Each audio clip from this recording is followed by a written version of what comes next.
माझं सगळ्यात आवडीचं पुस्तक जे आहे ते चौघी जणी, त्याच्यावर मी बोलणार आहे. हे शांता शेळके ह्या आपल्या मराठीतल्या नामांकित प्रसिद्ध अशा लेखिका ज्या आहेत त्यांनी अनुवादित केलेलं पुस्तक आहे. मूळ पुस्तक लुईसा मे अल्कॉट या लेखिकेचं आहे. इंग्लिशमधून आहे. अमेरिकन लेखिका आहे ती. 1868 साली ते प्रकाशित झालेलं लिटिल विमेन या नावानं.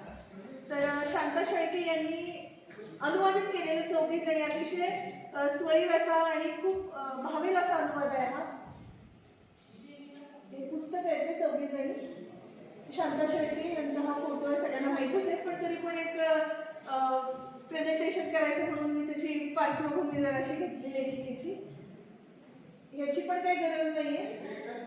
त्या म्हणजे कुठं काय काम केलं होतं, त्यांनी प्राध्यापिका होत्या, अनेक महाविद्यालयांमधून त्यांनी अध्यापिका म्हणून काम केलेलं आहे आणि साहित्य संमेलनाच्या अध्यक्ष देखील होत्या. त्या अनुवादक होत्या, लेखिका, समीक्षक, गीतकार, बालसाहित्यकार, अशा त्या कवयित्री, गीतकार. तर त्या तुम्हाला माहिती आहे त्यांची किती छान गीतं आहेत. मी पुढे त्याचा उल्लेख पण केला आहे. त्यांना अनेक पुरस्कार सुद्धा मिळालेले आहेत. त्यांचं हे साहित्य काही मी ठराविकच घेतलंय त्यातलं.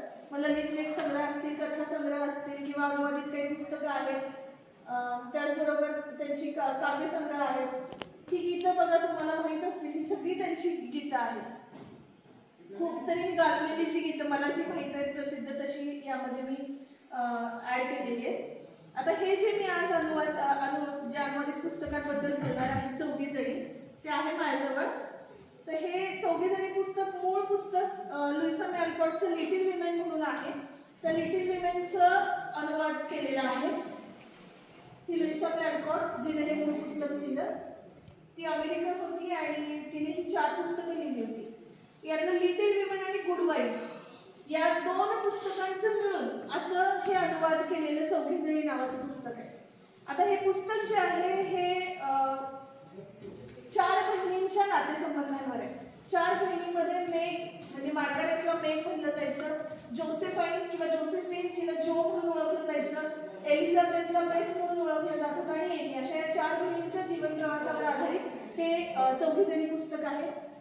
आता लिटिल विमेन आणि गुड वाईफ असं मी म्हटलं, त्याचे 2 वेगळी पुस्तकांचा हा एकत्रित अनुवाद आहे. मग लिटिल विमेन मध्ये काय होतं, पहिल्या भागामध्ये काय आहे तर ह्या 4 बहिणींच्या लहानपणामधले एकमेकींचे असलेले संबंध, मग त्या संबंधांमधले काही संघर्ष असतील तर ते, किंवा त्यांना त्या काळात जे आपल्याला सुद्धा आपल्या बालपणीच्या काळामध्ये काही वेगळी अडचणी असतात तर त्या सगळ्या त्यामध्ये घेतलेल्या आहेत. तशाच बालपणीचे संघर्ष, स्वप्न, त्यांचे एकमेकांशी असलेले नातेसंबंध, त्यांच्या आईचं त्यांच्यावरचं प्रेम किंवा त्यांना धरून कुटुंबाचे धरून ठेवण्यासाठी जी काही मुद्दे लागतात ती, हे सगळं म्हणजे लहानसहान आनंद, मत्सर, भांडणं, त्याग, हे सगळं हे लिटिल विमेनच्या पहिल्या पुस्तकामध्ये दिसतं. दुसरं जे गुड वाईफ आहे, ही चौघी जणीमध्ये दुसरा पार्ट जो आहे तो त्यांचं प्रौढ जीवन, ह्या चौघी बहिणींचं प्रौढ जीवन, मग त्यांचं विवाहानंतरचं त्यांचं जे जबाबदाऱ्या असतील किंवा वास्तवामध्ये काय आहे आणि त्याचा संघर्ष त्यांच्या आयुष्यात येणारा, आजारपण, स्वप्नभंग, यश, अपयश, ह्या सगळ्या गोष्टींची अतिशय उत्तम रीतीने मांडणी या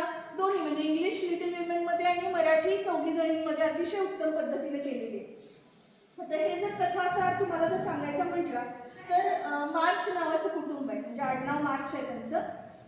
ते आर्थिक अडचण येते. पूर्वीच्या काळी चांगलं त्यांना आर्थिक पाठबळ असणारं असं एक कुटुंब आहे. त्यांची चांगली आर्थिक अर्निंग होती आणि नंतर त्यांचं हळूहळू आवक कमी होत गेली आणि त्यातच यादवी युद्धाची पार्श्वभूमी आहे ह्या पुस्तकाला.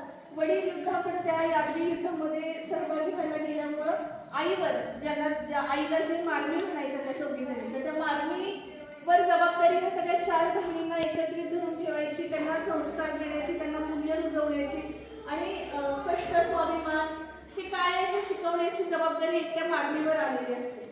आणि मग हे विविध प्रसंगातून संस्कार मूल्यांची जी जपणूक केली हे खूप छान पद्धतीनं मांडलेले आहेत. सगळे प्रसंग अतिशय हृदय असे प्रसंग आहेत, काही अतिशय खेळकर असे प्रसंग आहेत, काही दुःखद आहेत. तर ह्या सगळ्या प्रसंगातून आपल्याला लुईसा मे अल्कॉट असेल किंवा मग आपल्या शांता शेळके असतील, त्यांनी अतिशय आपल्याला बांधून ठेवून असं एकदम छान पद्धतीने त्यांनी त्याचं वर्णन केलेलं आहे. सगळे प्रसंग आपल्याला ते भावणारे असेच आहेत.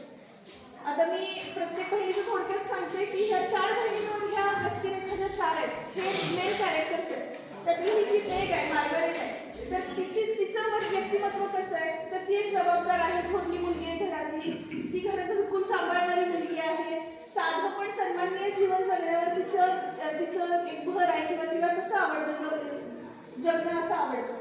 त्यानंतर दुसरी जी आहे ती आहे जोसेफिन किंवा तिला जो म्हटलेलं आवडायचं. म्हणजे तिला स्वतःला मुलगी असण्याचं तिला वाईट वाटायचं की मी मुलगा का नाहीये, कारण त्या काळची सामाजिक परिस्थिती तिला मुलगी म्हणून युद्धावर जायला जाऊ देत नव्हती.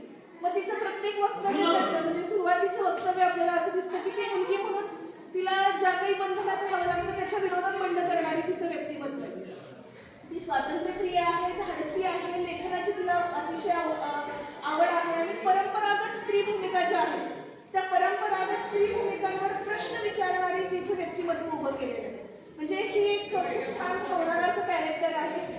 त्यानंतर तिसरी जी आहे एलिझाबेथ, तिला सगळेजण प्रेमानं बेथ म्हणतात. ही अतिशय शांत आहे, हळवी आहे, संगीतप्रेमी आहे. त्यामुळे म्हणून तिच्याकडे सगळेजण बघतात. तिची फार मोठी स्वप्न नाहीये, तिला आपल्या कुटुंबात राहायचंय, कुटुंबातल्या सगळ्यांना घेऊन ठेवायचंय आणि दुर्दैवाने तिचा मृत्यू होतो या पुस्तकामध्ये. पण अतिशय लाडवी आणि दोघंच असं व्यक्तिमत्व बेथचं आहे. एमी जी आहे ती घरातली सगळ्यात शेंडेफळ आहे, सगळ्यांची आवडती आहे, हट्टी आहे आणि सौंदर्यप्रिय आहे, महत्वाकांक्षी आहे, कलागुणी आहे, ती चित्रकार आहे, तिला शिल्पकला करायला आवडतं. तर ती अशी सगळ्यात हट्टी आहे. तर ह्या चारही बहिणी जी आहेत त्या चारही बहिणींचं मी मगाशी म्हटलं तसं वेगवेगळ्या प्रसंगातून त्यांच्याशी एकमेकांचं नातेसंबंध, आईशी असलेले नातेसंबंध, शिवाय त्यांचे जे लॉरी सारखा त्यांचा मित्र असेल किंवा ब्रुक सारखा त्यांचा मित्र असेल किंवा नंतर जोचा जो नंतर नवरा होतो तो प्रोफेसर बाहर असेल, तर ह्या सगळ्यांशी त्यांचे नातेसंबंध कसे कसे उलगडत जातात याचं पूर्ण उत्तम पद्धतीने वर्णन या पुस्तकामध्ये दिसतं.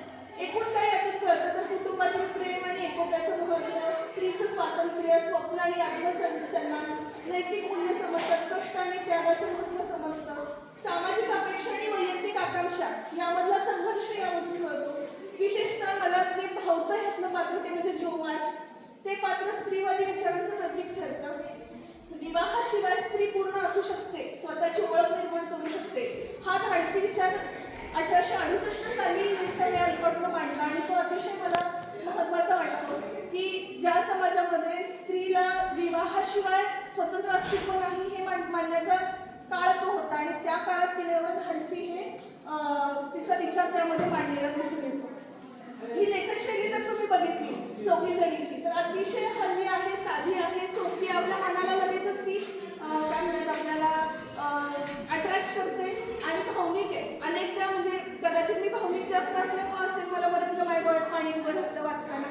तर प्रसंगाचं वर्णन जिवंत आहे ते सगळं. पात्रांची मानसिकता आहे ती खूप प्रभावीपणे उलगडलेली आहे. कथेतले संवाद अतिशय सहज आहेत, हृदयस्पर्शी आहेत. आता ही चौघी जणी कादंबरी जर बघितली तर ही केवळ 4 बहिणींची कथा नसून स्त्री जीवनाचा आरसा आहे. स्त्री जीवनाचा आरसा म्हणजे मी त्या काळातल्या स्त्रियांचं म्हणते आणि त्या पर्टिक्युलर त्या समाजातल्या म्हणते, पण तरी सुद्धा असं असलं तरी सुद्धा मला असं वाटतं की स्त्रियांचं जे भावविश्व आहे, स्त्रियांचं जे समाज जीवन आहे ते संपूर्ण जागतिक व्यासपीठावर कुठंतरी एकमेकींशी जोडलं गेलेलं आहे. म्हणजे भले ते अमेरिकेतलं असलं तरी मला ते अपील करतं. तर ते कशा पद्धतीने स्त्री जीवनाचा आरसा आहे. काळ बदलला असला म्हणजे तो काळ 1868 आणि आजचा, तरी भावनांचं, नातेसंबंधांचं, स्वप्नाचं महत्त्व तर काय कमी होत नाही. ते आजही तितकंच आहे. त्यामुळे आजच्या काळात सुद्धा हे पुस्तक तितकंच भावतं. चौघीजणी ही कादंबरी संवेदनशील आहे, प्रेरणादायी आहे, जीवनमूल्य शिकवणारी आहेत. आपण कितीही म्हटलं, आपण किती प्रगती केली तरी काही जीवनमूल्य आपल्या आयुष्यात असावी लागतात. काही जीवनमूल्यांवर आपली श्रद्धा असावी लागते. त्या जीवनमूल्यांसाठी आपल्याला जाणीवपूर्वक प्रयत्न करावे लागतात.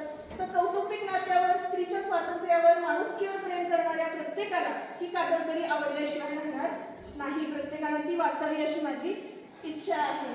आता हे काही पुस्तकांचे कव्हर पेजेस आहेत. आता या पुस्तक इतकं फेमस होतं त्या काळात की त्याच्यावर चित्रपट सुद्धा लिटिल विमेन या नावाने प्रकाशित झाले. तर हे 5 चित्रपट आहेत हे इतक्या साली त्याच नावाने तयार झालेले आहेत. 33, 49, 94, 17 आणि 19ला. त्यातले सगळ्यांचे मी हे पोस्टर्स केले. पहिलं 33 सालचे, दुसरे 49 सालचे, तिसरे 94 सालचे. हे खालचं दिसत नाहीये पण ते 2017 आणि हे 2019 नेटफ्लिक्सवरची वेबसिरीज आहे. हे दोन्ही पुस्तकं आहेत.